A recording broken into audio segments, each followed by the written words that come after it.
biz boshladik. Ikki kelinni birdan oldi. Qaynonani tillo ziraklari, zanjirlari yo'qoldi. Katta kelini uni uyidan chiqdi. Men qoralayman, bunga jazo berish kerak deb fikr bildiraman. Ong ostida o'sha o'zini qo'lini boshqara olmaslik xususiyati bor. Erkak, ayol oilada birdek mas'ul bo'lish kerak. Notiq opamiz ham o'zlaricha aytdilar, mana fikrlarini bildiryaptilar. Men o'zimcha gapirganim yo'q. Baraka topkur. Ayollar, oilada o'sha narsani tiklashimiz kerak. bordingmi? Borgan joyingdek qizim toshdek qotgan.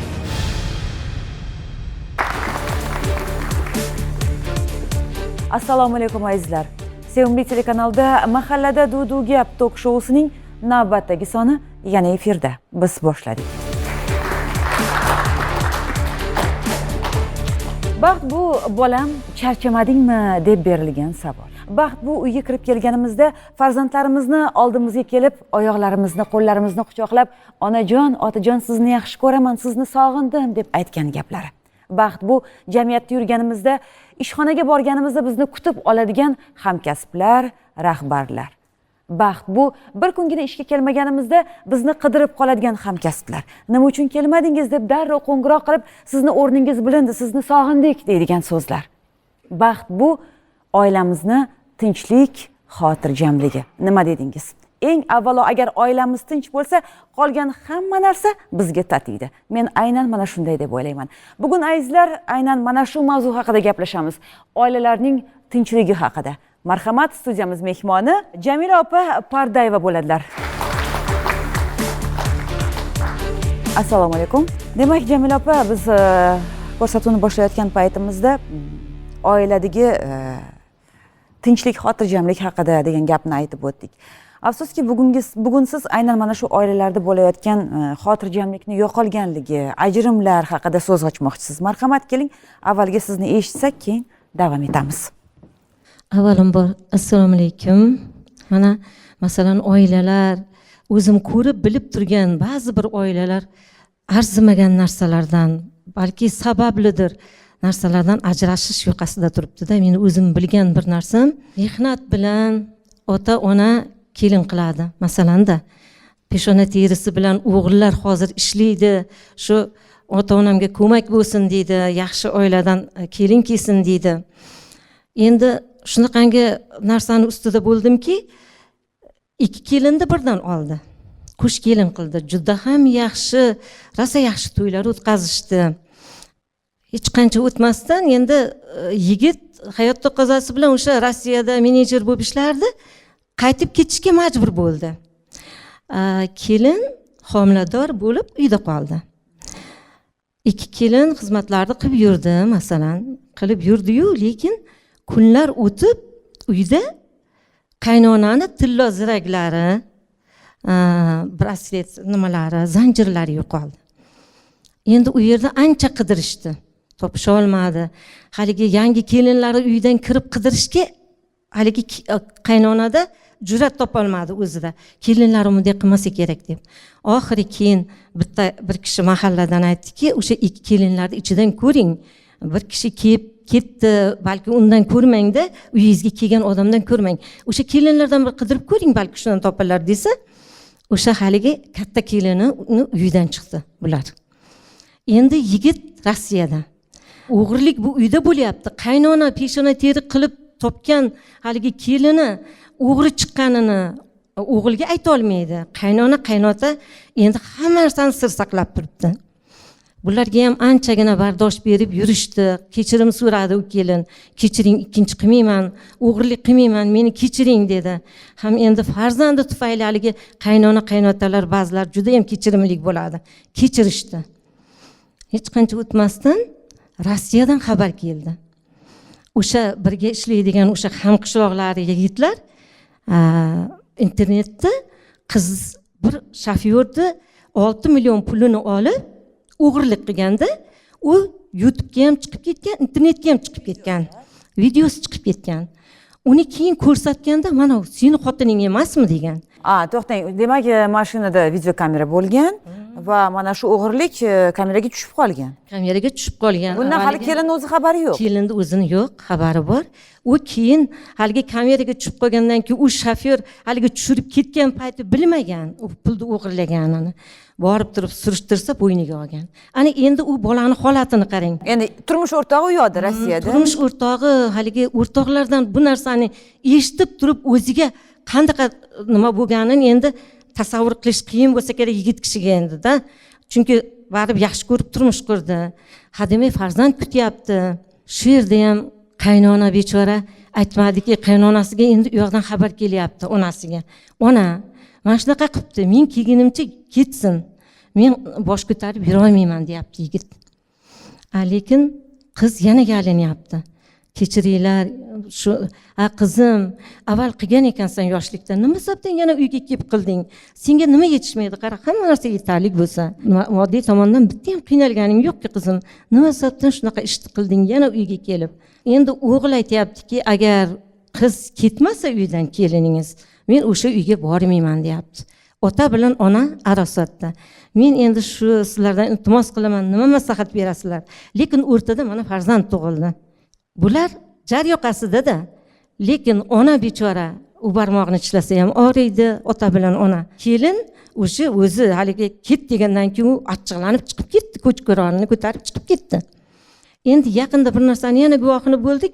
Borib turib yana aliment talab qilgan ekan. Ukam aytdi, meni axir farzandimni farzandi-ku. Mayli, nima qilsin, aliment to'laversin dedi endi. Ana alimentga ham o'sha ajrim chiqarilib, aliment to'lanyapti.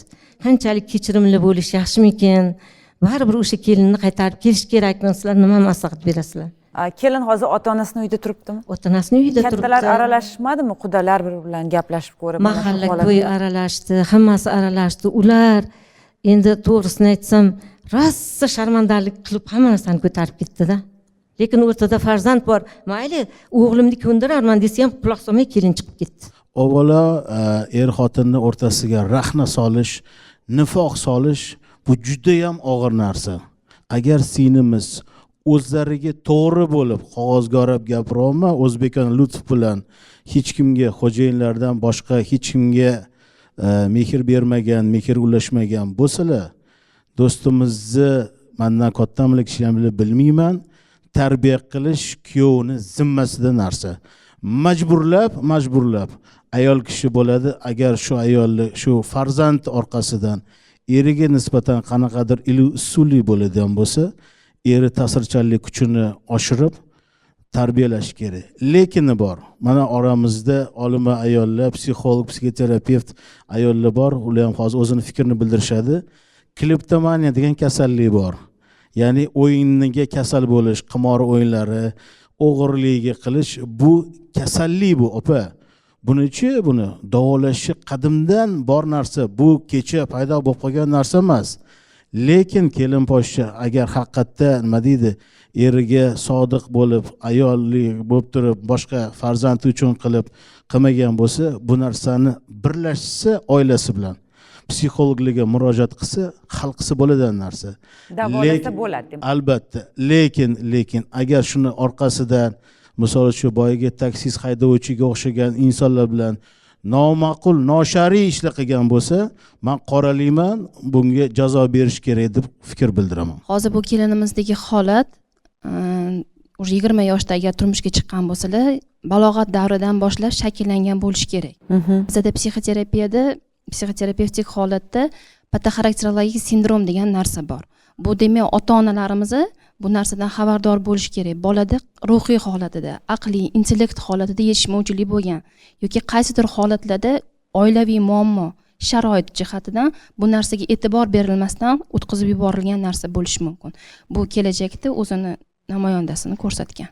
Bugungi kunda statistikada eng O'zbekistonda birinchi muammo bu ajrim bo'lib turibdi. Bu albatta oilaga tayyorlamaslik. O'zbekistonda oilaga tayyorlash maxsus maktablari yo'qligini bilaman va muammo paydo bo'lganda hech kim uni yechimiga e'tibor qaratmaydi.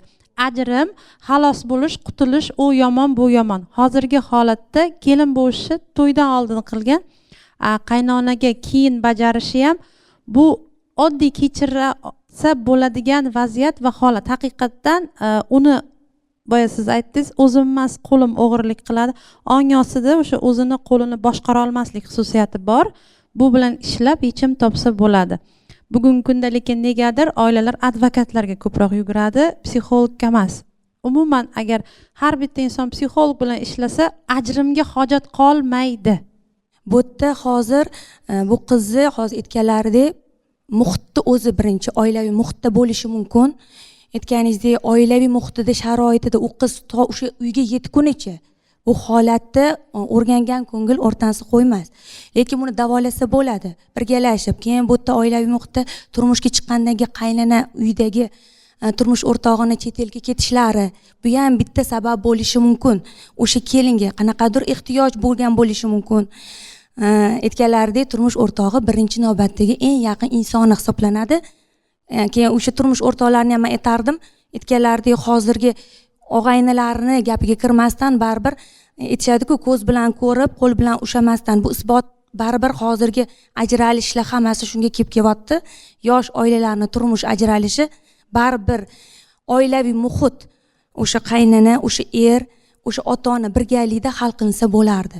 Bu hali ham bo'lsa bu kecha emas, bu o'sha narsani birgalikda hal qilish kerak. Albatta, biz bugungi kunda juda ham ko'plab eshitamizda ajrimlarni. Har ikkita oilani bittasiga qaraydigan bo'lsak, bittasi ajrashayotganini eshityapmiz, afsuski. Bularni misollarda keltiradigan bo'lsak, balki turmush o'rtog'ini ayolidan uzoqroqqa ketgani sabab ham bo'lishi ham mumkin. Chunki baribir yonlarida bo'lgan eng mehrli oilaga, begona oilaga tushgandan keyin qiz birinchi navbatda o'sha yonidagi turmush o'rtog'idan oladi. Mehrni ham har xil holatda ham. Chunki yonidagi o'ksinishlar bo'ladi, yolg'izlikdan hamma narsa kelib chiqadi-da. Ruxsatingiz bilan gapingizni bo'laman, singlim. Siz e'tibor bering. Boya men har safar mashg'a peridachida ta'kidlayman. Moziga qaytib ish ko'rmoq xayrlidir deb. Bu odamni tarbiyasiga bog'liq. Siz hozir aytayotgan bo'lishingiz mumkin. Zamonaviy anaqa deb. Yo'q. Odamni psixologiyasi, tarbiyasi, o'zbekona lutf. Avvalo kamchilikni o'zimizdan qidirishimiz kerak. Ayollarimizda ham e'tiborli bo'lish kerak. Hammamiz o'zbeklarda, o'zimiz o'zbek bo'lsam, achchu bo'lsa ham ochiq haqiqat aytaman. Men deydi, ho erkak kishi bo'lsin, ho ayol kishi bo'lsin aytadi. Men deydi, hayotda qiynalib deydi, pul topdim deydi. Qiynaldim. Yoshligimda bitta popkamni ikkita qila olmadim. Katta bo'lgandan keyin bitta velosipedni mashinaga aylantira olmadim. Meni bolam qiynalmasin deymiz-da. To'ylarni o'tkazib beramiz. Mana opa boya to'g'ri aytdilar-da. Hamma narsani farzandlarimizga yengillik yaratib beramiz. Men bu bilan erkaklarimizni yerga urmayapman. Ayollarimiz ham o'zini o'rnini yo'qotib qo'yapti, bosar tusarini yo'qotib qo'yapti. Ayollarimiz ham. Xoh xafa bo'lasizlarmi, xafa bo'lmaysizlarmi, bu achchiq bo'lsa ham ochiq haqiqat bu. Ey baraka topkur, ayollar, qizinglarni berdinglarmi baxtli hayot kechirish uchun? Bordingmi? Borgan joyingdek qizim toshdek qotgan. Sani qizlik payting o'tib ketdi. Sen boshqa xonadonga bording. Sani beging uyiga bording, rozi rizo bo'lib, senga duo berdi. Oq fotiha bilan jo'natdi. O'tdi gapi o'tdi qilgan. Mana oldinga kelyapsanmi? Ovqat pishirishni o'rgatay, senga uy tutishni o'rgatay, bo'ldi. Qolgan gap ikir-chikir, paz-balandni gapirma bizga deng. Shunaqa deydigan ayollarimiz kamayib ketyapti. Boshida aytib o'tdimki, o'sha yerda birinchi navbatda muhit, oilaviy muhit, o'sha qiz tomondagi muhit. Bu gapim bilan men u muhit yomon demoqchi emasman. Lekin hozir bilan aytishlari bo'yicha birinchi fotiha bo'lgan qiz boshqa edi, keyin taqdir taqozosi bilan boshqa qizni oldik. Mana bu yerda o'shani o'zida bitta kamchilik. O'sha yerda surishtirmasdan, o'sha to'y bizda o'zbekchiligimiz bor birinchidan, to'y qo'ni qo'shni, qavmi qarindosh ichida uyalib qolmaylik deb tezlikda o'sha qizni olishgan. Shuning uchun men boshida shu gapdan so'rab boraman. Mezoniga, negizga yetiluvdi. Albatta, keyingisi men aytmoqchimanki, u qizda yo oppoq yoki u bola qora emas. Bu yerda o'sha kuyov bo'lmish, u chet elda turib, onasiga qarab, bu bola turmushim bilan ajrashaman deyish kerak emas edi, kelib o'sha narsani o'zligi birgalikda muhokama qilsa bo'lardi.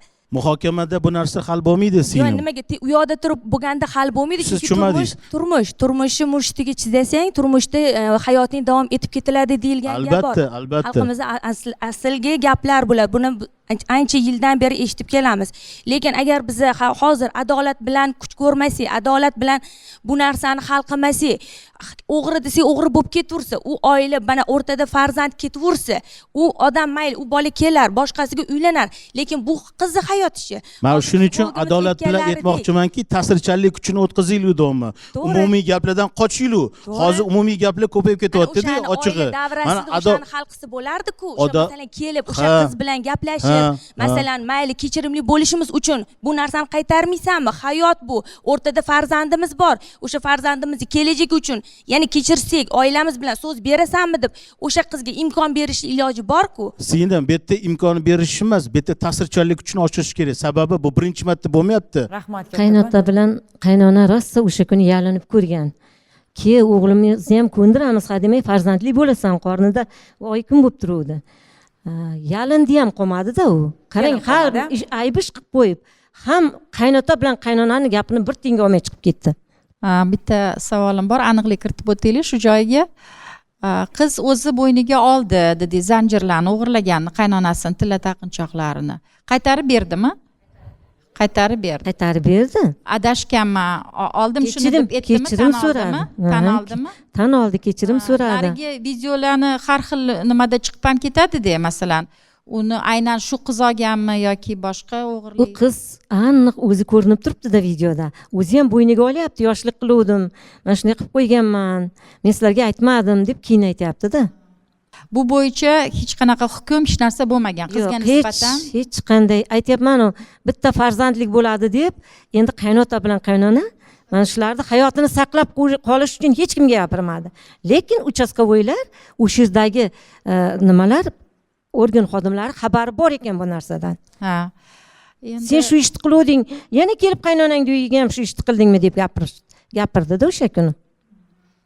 Endi hozir gapingiz bo'yicha qaynona qaynota shunchalik shu kelinini hali ham bo'lsa oila buzilmasin, hali ham bo'lsa to'g'ri yo'lga solaylik deb juda katta adolatli ish qilishyapti deb hisoblayman. Mahallaning ham xabari Mehrli ish qilishyapti.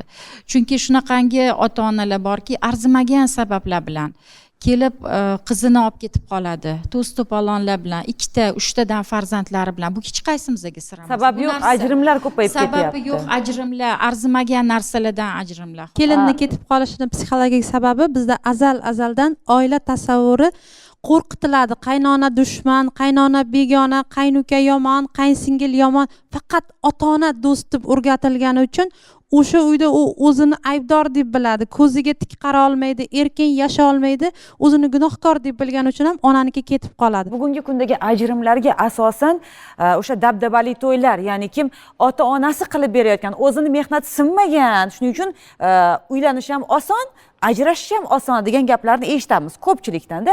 Mana bugungi kunda xalq xizmatlarida yurgan go'zal suxandonimiz Nilufar xonim sotib oldik o'sha yerdalar. Assalomu alaykum. Marhamat. Bilasizmi, ko'pincha shunaqa holatlar kuzatiladi, ko'chada ko'rib qolishadi-da. Assalomu alaykum Nilufar opa, siz bizani to'yimizdan olib borgansiz. Voy rostdan juda ham xursandman. Baxtlimisizlar, farzandlardan nechta bo'ldi? Biz 3 oydan keyin ajralishib ketganmiz, biz 6 oydan keyin tarqab ketganmiz deyishadi. Haqiqatdan ham bu narsa afsuski, nima deydi, ko'p kuzatiladigan narsa, ko'p uchraydi oxirgi paytlarda. Biz mana boshlovchilar bilan aynan o'sha to'y ssenariysini muhokama qilishga ham ota-onalar kelishadi-da, farzandlardan so'ramagan holda keyin biz aytamiz, o'g'lingiz xohlaydilarmi bu narsani, qizingizga yoqarmikin bu narsa desa, ular nimani ham tushunardi, pulni men to'layapman, demak men hal qilaman hamma narsani deyshadi. Haqiqatan ham to'yga kelasiz, juda ham bir dabdaba, juda ham bir ko'p pul sarflangan, aynan to'yga sarflashadi, lekin o'sha farzandlarni oilaga tarbiyalashga, ularga mana shunday yo'nalishda tarbiya berishga hech qanday sarmoya qilinmaydi.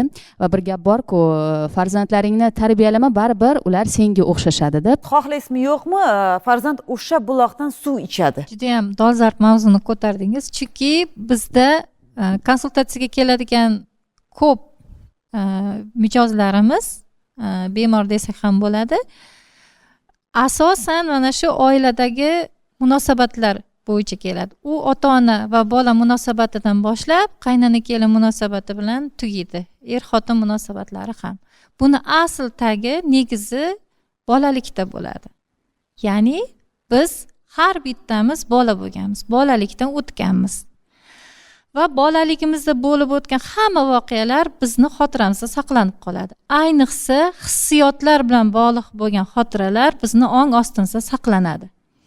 Miyamizni yana shunaqa programma dasturi borki, boshlangan voqeani oxiriga yetkazishi kerak.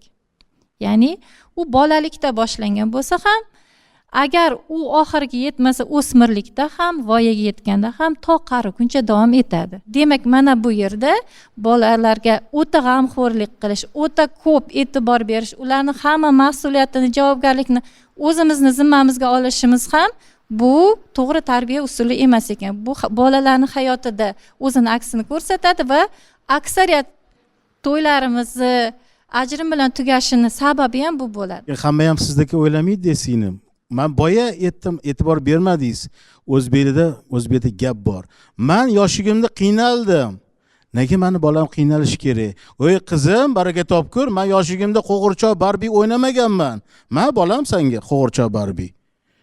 Qo'shninikini uyidan kirib, 4 ta xo'roz qand ko'tarib chiqsana, mayli adang ko'rmasin, yeb ola qol.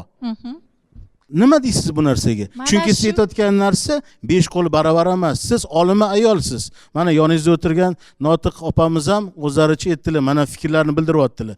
To'g'ri, men to'g'rimda ham misolchi aytdilar, siz ham yoshligingizda tajriba bo'lmagan. Men tan olaman. Tan olish bu mardlik. Mehrni ham me'yorida, urushni ham me'yorida, erkalashni ham hammasi me'yorida bo'lishi kerak. Bugun asosiy mavzu ajrim ekan, bitta asosiy vaziyatga diqqatimizni qaratmasdan ilojimiz yo'q. Bugun ona bo'lgan ayol chet elda ishlab yurgan bo'lsa, ertaga qizini erga berganidan keyin u qanaqa qilib ayol bo'ladi, qanaqa qilib ona bo'la oladi? Onalikni onadan ololmagan, otadan mehr ololmagan. Ongasida u otasidan bolalikda ololmaganini erdan so'raydi. U er ko'rmaydi, erkak ko'rmaydi. Bugun qaysidir xonadon o'zini manfaati uchun oliy ma'lumotli kelinni olayotgan bo'lsa, o'g'liga yordam berish uchun qani oilada tarbiya? O'g'ilni erkak tarbiyalaydi, qizni ona tarbiyalaydi. Ona uyda o'tirib qiz tarbiya qilish uchun u faqat ayolga tegishli ishlarni bajarish kerak. U uy qurishni o'ylamasin, u imorat hisob bermasin eriga, u mashina olib berib kreditini to'lamasin. Bugun siz o'ylarsiz, erkakman, uni qizingiz, o'g'lingiz ko'rib turibdi. Siz o'g'lingiz ertaga xuddi shunaqa erkak bo'ladi. Xotinidan manfaat kutadigan oilani yarmini ayoliga topshiradigan bo'ladi.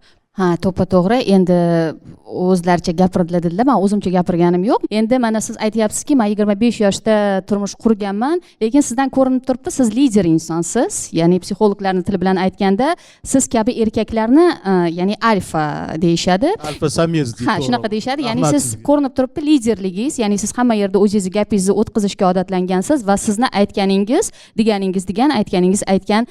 Lekin hamma inson ham unday emas. Odamlar turlicha xarakterga ega bo'ladi, turlicha tiplarga bo'linishadi va sizga to'g'ri kelgan narsa misol uchun boshqa insonga to'g'ri kelmasligi mumkin-da.